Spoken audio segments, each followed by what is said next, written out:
The sun hung low over the Jemez Mountains like a bruised peach, bleeding orange into the endless New Mexico sky, when I first crossed paths with Violet. I was knee-deep in sagebrush, notebook in hand, chasing whispers of poisoned water in the Rio Grande Valley. As a freelance reporter for the Albuquerque Journal, I'd learned early that stories like this, the ones about corporate greed choking the life out of small towns, didn't break themselves. They clawed their way out, leaving scars on the tellers and the told alike. At 28, with my curly brown hair perpetually tangled from wind-whipped drives in my beat-up Ford pickup, I was no stranger to the grit. Green eyes sharp from too many late nights poring over EPA reports, freckles faded from relentless sun, I looked the part of the stubborn Southwest scribe, even if my heart still yearned for the polished chaos of New York streets I'd left behind. That day, I'd pulled off Highway 84 near Espanola, following a tip from an anonymous source about fracking runoff turning the acequias toxic. Families in adobe homes, generations deep in the land, were losing livestock, kids showing up with rashes that wouldn't heal. It was the kind of human toll that kept me up at night, the kind that made journalism feel less like a job and more like a quiet rebellion. I parked amid the pinyon pines, the air thick with the scent of creosote and distant rain, and hiked toward a cluster of protest signs flapping like prayer flags. There, amid a ragtag group of locals, Chicano farmers in straw hats, Navajo elders with silver jewelry glinting like secrets, stood Violet. She was a force, even from 50 yards away. Early 30s, I'd guess, with straight black hair that caught the light like polished obsidian, falling just past her shoulders in a way that screamed effortless. Her blue eyes, the color of a rare desert sky after monsoon, scanned the horizon with a vigilance that bordered on haunted. Slender, almost fragile in a white cotton blouse tucked into faded Levi's, she held a megaphone loosely, as if it were an extension of her voice rather than a tool. She wasn't shouting, she was speaking, her words weaving through the crowd like smoke from a sacred fire. These companies aren't just drilling for gas, they're drilling into our souls, she said, her tone steady, laced with that soft southern drawl that hinted at Texas roots transplanted west. We've got to stand, mi gente, or the land will swallow our stories whole. I hung back, scribbling notes, my heart doing that stupid flip it reserved for women who could command a room without raising their voice. Or a dusty field, in this case. When the rally broke, I approached her, coffee thermos in hand like a peace offering. Violet Reyes. I'm Hazel Whitaker. Your work with the Water Warriors, it's the only thing keeping this story alive.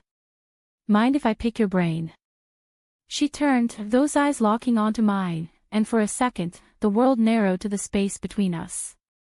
A faint smile tugged at her lips, revealing a dimple that softened the sharp lines of her cheekbones. Brain picking's free, but coffee's on you next time. Walk with me. We did. Down a rutted dirt path toward the river, where cottonwoods whispered secrets to the current.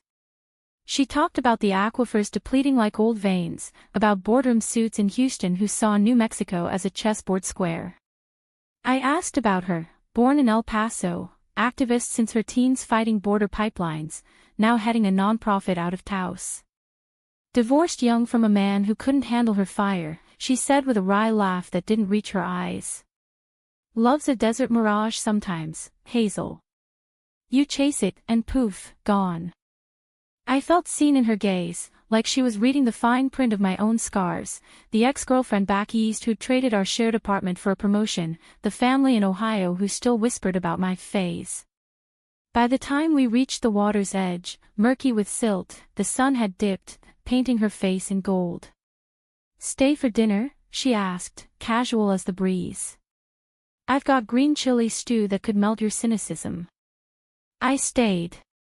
Her place was an adobe casita on the outskirts of Taos, walls thick with history, Vegas overhead scarred from centuries.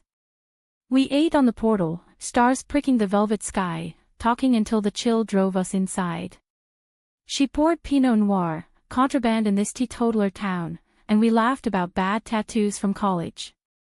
Mine, a quill pen on my wrist, faded now. Hers, a tiny cactus on her ankle, for resilience, she said, rolling up her pant leg to show it. That night, as thunder rumbled distant, our conversation turned intimate. What keeps you going? I asked, legs tucked under me on her worn couch. She leaned forward, elbows on knees, vulnerability cracking her armor. Belief that one voice can echo. And you? What's the hook in your heart? I hesitated, then spilled, the girl in high school who'd kissed me under bleachers, the ache of hiding. Violet listened, her hand finding mine across the space, warm and sure. When she leaned in, it was natural as breathing, lips soft, tasting of wine and earth. The kiss deepened, a slow unraveling, her fingers tracing my jaw like she was memorizing me. We didn't rush, it was a promise, bodies aligning in the lamplight, hearts sinking to the rain's patter on tin roof. Afterward, tangled in sheets scented with lavender from her garden, she whispered, "Your trouble, Whitaker. The good kind." The next weeks blurred into a rhythm uniquely ours. Mornings, I drive to her office, a converted garage stacked with files on environmental lawsuits, while she brewed coffee strong enough to wake the dead. Afternoons, we'd scout polluted sites, her hand brushing mine as we navigated arroyos, sharing stories of dreams deferred. Evenings were for stargazing from her roof, her head on my shoulder, fingers interlaced as we named constellations after forgotten lovers. But shadows lingered. Violet's phone buzzed with blocked calls she ignored, her laugh sometimes hollow when I pressed about old wounds. Ghosts from the pipeline wars, she'd say, deflecting with a kiss. I let it slide, too enamored with the way she made me feel, alive, anchored in this vast land that could swallow you whole. My article dropped in the journal 3 months in, black gold, broken promises, exposing how Apex Energy's fracking had leached benzene into groundwater. It went viral in indie circles, protests swelling. Violet was my unnamed source for key docs, her trusted gift I guarded fiercely. This could change things, I told her one night, clinking glasses in a dive bar off the plaza. Her eyes darkened, just a flicker. Be careful, amour. Some truths bite back. I chalked it up to paranoia, the journalist's curse. But 2 days later, en route to interview a whistleblower rancher near the Jicarilla Apache Nation, my world shattered. I'd taken a back road off US 64, radio crackling with static, when the black SUV materialized from nowhere, tires kicking gravel like gunfire. Before I could swerve, it rammed my rear, sending the Ford spinning into a ditch. Door wrenched open, rough hands yanked me out, a cloth bag over my head, zip ties biting wrists. "Shut up, Puta," a voice growled, accent thick with cartel edge, Sinaloa, maybe, or homegrown enforcers for Apex. Blindfolded in the trunk's stifling dark, I pieced it, my story had hit too close. Corporate hit. Or worse, the narco ties Violet had hinted at in border fights. Hours blurred, engine hum, jolts over washboard roads, until we stopped. Dragged into cool air smelling of adobe and fear, shoved onto concrete. The bag came off. Fluorescence buzzed overhead in a nondescript warehouse, pallets stacked with who knows what. 3 men loomed, burly, tattooed, eyes dead as vultures. And there, Violet, stepping from shadows, face pale as moonlight. My stomach plummeted. "Violet? What the?" She knelt, fingers trembling as she checked my ties. Up close, exhaustion etched lines around her eyes, a bruise blooming on her collarbone peeking from her blouse. "You weren't supposed to dig this deep, Hazel," she whispered, voice cracking like thunder over the Chihuahuan desert, as the barrel of a gun pressed cold against my temple, one of the goons doing, but her proximity made it intimate. In that heartbeat, the woman I'd fallen for under starlit skies betrayed me, her words slicing deeper than any blade. "They're not the monsters here, I am." The room spun. Betrayal tasted like bile, hot and metallic. "You set this up. After everything." "No," she hissed, glancing at the men who paced like caged coyotes. "Listen. Apex isn't just poisoning water. They're laundering for the cartels, billions funneled through fake wells. I was embedded. Years ago, to expose it. But they flipped me. My sister disappeared last year. They have her. This. She nodded at me, tears welling. This is them testing loyalty. Your article named names they own. The lead goon, a scar-faced brute named Raoul, Violet slipped the name, barked in Spanish, tiempo, pura. Time's up, bitch. Violet's hand cupped my cheek, a ghost of tenderness. I tried to warn you. That call I ignored. It was them, saying you'd be next if I didn't deliver. Her breath hitched. I love you, Hazel. That's the truth they can't touch. Love. The word hung, a lifeline or noose. Before I could respond, Raoul hauled her back, slamming her against a crate. She gasped, but her eyes never left mine, pleading, fierce. They dragged me to a side room, a cell of sorts, cot, bucket, bare bulb. Locked in, I slumped, mind racing. Violet, a double agent. Or pawn. Our nights replayed, her laughter in the kitchen, body arching under mine in dawn light. Was it all a con? Hours ticked by, or days, hard to tell without windows. Meals shoved through a slot, tortillas, beans, water that tasted of rust. I paced, plotting. The lock was old, pin tumbler maybe, I'd picked worse in college pranks. But escape meant facing her truth, and mine. On the third night, or was it fourth, the door creaked. Violet slipped in, alone, key in hand. We have minutes, she murmured, kneeling to cut my ties with a shard of glass wrapped in cloth. Her hands shook, that bruise now purple. Why risk this? I demanded, rubbing wrists raw as thorns. Because losing you would break me worse than they ever could. She pressed a crumpled map into my palm, warehouse layout, exit to Arroyo. Raoul's got a shift change at dawn. Steal the keys from the hook. Run to the old mission on 68, my contact there will get you to Santa Fe. I grabbed her arm, pulling her close. Come with me. We expose this together, your sister, all of it. Her laugh was bitter, eyes glistening. I can't. They have eyes everywhere. If I bolt, she's dead. A pause, then softer, remember the stars. That's us, burning bright, even apart. Our kiss was desperate, salt of tears mingling, bodies pressing as if to imprint souls. But gunshots echoed distant, patrol. She pulled away, shoving me toward the hole. Go. Live the story I couldn't.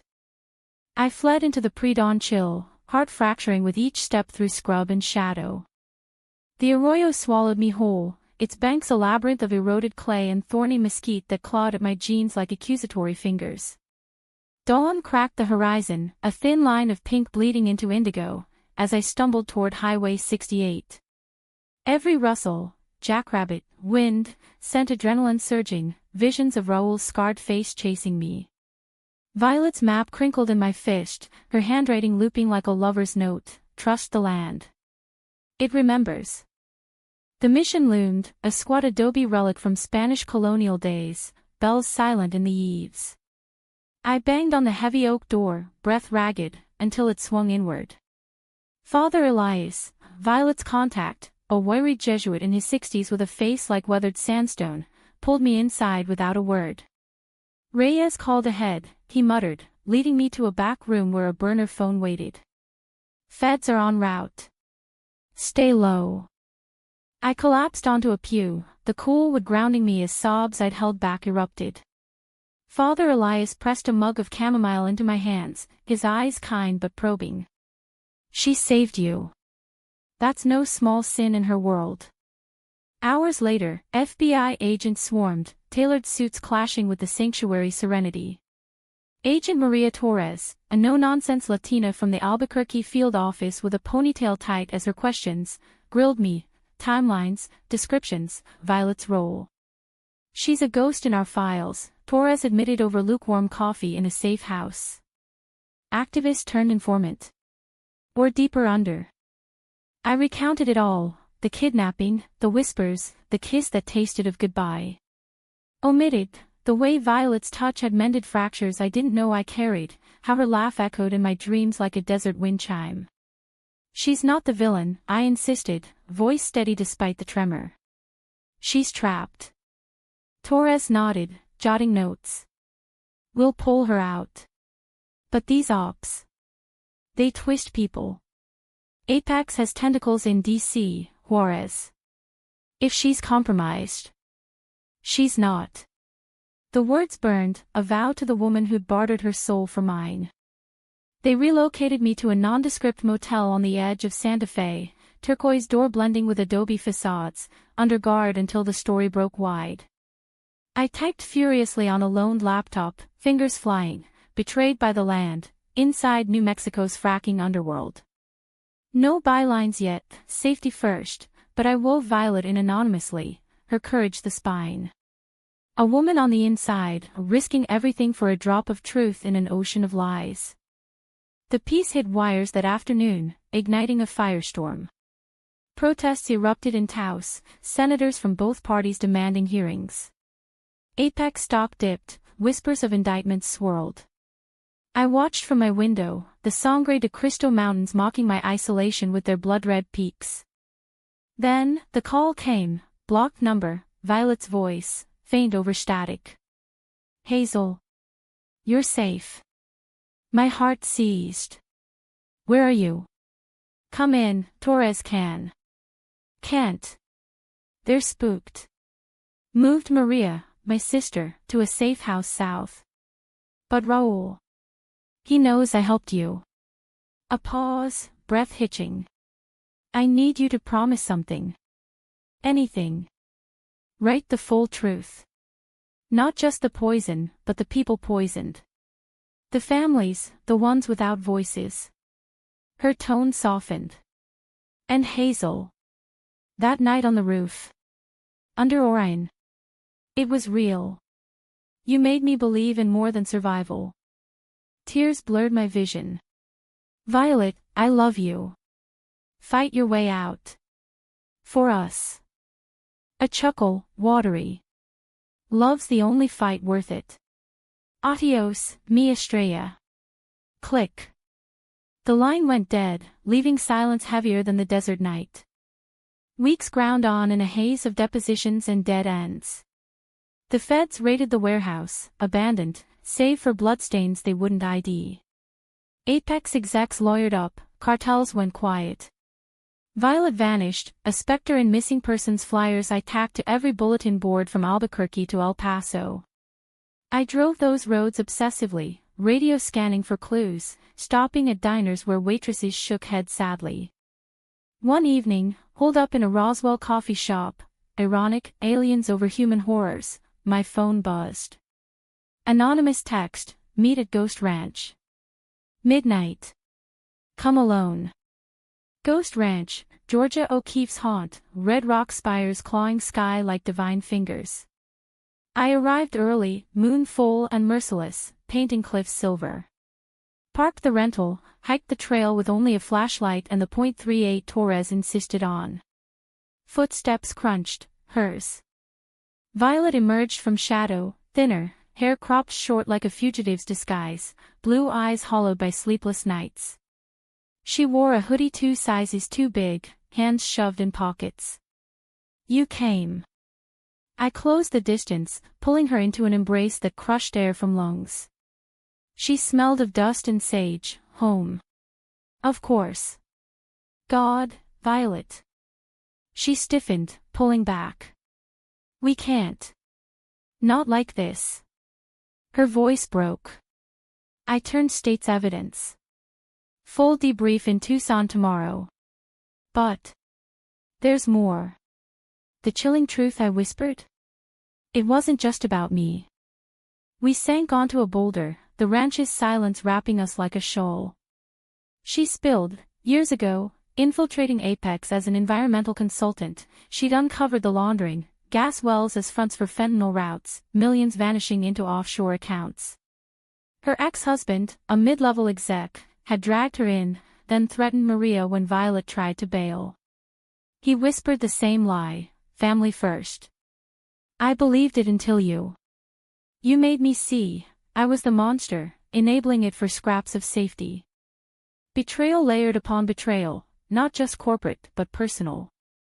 Her marriage a facade, her activism a cover laced with compromise. I fed them tips on other journalists, she confessed, head in hands. Small stuff, to keep Maria breathing. Until your story threatened the whole web. They wanted you gone. I volunteered to lure you, to control the damage. But I couldn't. That night in the warehouse. It was my out, for you. Rage flickered, hot then cold. You played me. Our nights, the promises. Real, she cut in, eyes fierce. Every touch, every word. You were the light I didn't deserve. That's why I had to let you go. We sat, the confession a chasm bridged only by moonlight. I traced her knuckles, bruised from God knows what. Then fight with me. Testify. We rebuild, together. She shook her head, tears carving tracks in dust. Testifying paints a target on Maria. And me. I'm toxic now. But you, Hazel, you're the voice. Write it. Make it mean something. The kiss that followed was a storm, urgent, grieving, tongues mapping regrets.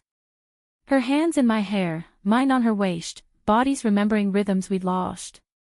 But dawn crept, pink fingers over paternal rock. Go, she urged, standing. Before they track. I clutched her. This isn't goodbye. Her smile, sad as autumn leaves. It's the start of yours. She melted into the trail, a shadow among shadows. I drove away, chest hollow, but resolve hardening like cooling lava. Back in Santa Fe, I wrote. Not just facts, exposé on Apex's empire, cartel ties laid bare, but the human weave, Violet's sacrifice, Maria's unseen chains, the lovers torn by greed's blade. The piece ran in the New Yorker, a profile titled Whispers in the Wind, A Love and a Lie in the American Southwest. It won awards, sparked reforms, fracking bans, task forces. But glory tasted ash without her. Months later, a package arrived, no return address, a single turquoise ring inside, engraved Estrella. And a note, the truth set us free. Keep burning. V. I slipped it on, fitting like fate. The ring became my talisman, cool against skin as I chased new stories, from Navajo water rights to migrant caravans at the border. New Mexico's scars ran deep, but so did its resilience, and I poured that into words, a quiet homage to the woman who taught me love's double edge. Father Elias wrote occasionally, letters postmarked Taos, cryptic as scripture, she watches from afar. The desert heals, but never forgets. A year on, the ache dulled to a companionable throb, like an old knee injury flaring before rain. I dated, a barista with laugh lines and a poet's heart, but none lingered. Violet's ghost inhabited margins, a blue-eyed stranger in a crowd, a raven-haired silhouette at dusk. Therapy helped unpack the betrayal, reframing it not as fracture but forge, stronger for the break. Then, the call that appended it all, Agent Torres, voice urgent over crackle. Hazel, it's Violet. She's surfacing. Full pardon negotiated, cooperation sealed the deal. But complications. Meet me in El Paso. Tomorrow. El Paso, the pass of the north, where Texas grit met Chihuahua's fire. I flew in at dawn, nerves electric, meeting Torres at a taqueria off Paisano Drive. She slid a folder across Formica, photos of Violet in witness protection, longer hair now, laugh lines softening her face. She's testifying next week, federal trial against Apex brass and Sinaloa underbosses. Maria's safe, relocated east. But Violet. She's scared. Asked for you. The courthouse loomed midweek, a fortress of marble and metal detectors. I waited in a side room, heart hammering like a war drum. The door opened, and there she was, Violet, real and radiant, in a simple navy dress that hugged curves I'd traced in memory. Older, wiser, but those blue eyes. Still storms I longed to weather. Hazel. My name a breath, and she crossed the room in 3 strides, enveloping me in arms that trembled. We held, wordless, the year's weight dissolving in her scent, sage and something new, like ocean salt. Over lukewarm vending machine coffee, truths unfurled. Post-escape, she'd gone underground, smuggling intel to feds via dead drops. Her ex confessed under pressure, Maria rescued from a Juarez compound. Trial's the endgame, she said, fingers lacing mine. After. I want a life. Real one. With you, if you'll have the wreckage. Doubt flickered, trust's fragile rebuild. You broke me, Violet. But you mended me too. That's the story worth writing. The trial was theater, suits sweating under fluorescent glare, prosecutors painting Apex as Hydra-headed beast. Violet took the stand, voice steady as she dismantled the empire, ledgers, wire transfers, the warehouse where our worlds collided. Cross-exam, the defense painted her traitor, lover scorned. Ms. Reyes, isn't it true you fabricated evidence for personal gain? Seduced sources to maintain your cover. Her gaze found mine in the gallery, stealing. Seduction. No. Love. Yes. And that love showed me the cost of silence. I fabricated nothing, except excuses to stay silent too long. The jury deliberated 2 days, verdicts landed like thunder, guilty across the board, sentences stacking like cordwood. Cheers erupted outside, media swarm I navigated with practiced ease. But for us, it was quieter, a drive north, windows down, wind whipping secrets into the Pecos River. We settled in a cabin near Chimayo, sanctuary of Santos and healing dirt. Mornings, she'd garden, chiles and tomatoes thriving under her touch, while I wrote from the porch, laptop glowing in pinyon shade. Evenings, we'd hike the high desert, hands clasped, sharing silences that spoke volumes. Love rebuilt slow, tentative touches evolving to nights where bodies conversed in whispers, reaffirming what words sometimes failed. One dusk, atop a mesa overlooking the Rio Grande, waters clearer now, thanks to reforms we'd sparked, Violet knelt, ring box in hand. Not the turquoise one, but silver, etched with intertwined cacti. Hazel Whitaker, you saw the monster in me and loved the woman anyway. Marry me. Let's write our ending together. Tears pricked, joy sharp as yucca spines. Yes. 1,000 times. The wedding was small, Father Elias officiating under cottonwoods, Maria as witness, her smile a sunburst after shadows. Vows exchanged in English and Spanish, rings sliding home like missing puzzle pieces. We danced to mariachi under string lights, her head on my shoulder, murmuring, "This is the truth," I whispered, "the one that chills and warms, we're enough." Years wove on, tapestry of triumphs and trials. My book, Desert Whispers, became a staple in Chicano studies, funding scholarships for young journalists. Violet founded a nonprofit, Reyes Resilience, training activists in secure ops, her testimony a cornerstone curriculum. We adopted a daughter, Sophia, from the foster system, curly-haired firecracker with Violet's eyes and my stubborn streak. Family holidays in Ohio thawed old frosts, my mother's embrace, hesitant then full, a bridge crossed. But humanism's heart beats in the ordinary, bedtime stories by lantern light, Violet's hand in mine during chemo when cancer shadowed her, beaten back, scars badges of survival. Or the night Sophia asked about her 2 moms, and we told the tale, not of kidnapping or cartels, but of 2 women who found home in each other's gaze, turning betrayal to bedrock. In the end, New Mexico's vastness mirrored our love, wild, weathered, enduring. Under those same stars where it began, Violet would pull me close, whispering, "We made it, amour." Against the odds. And I'd reply, heart full, because the truth. It's us.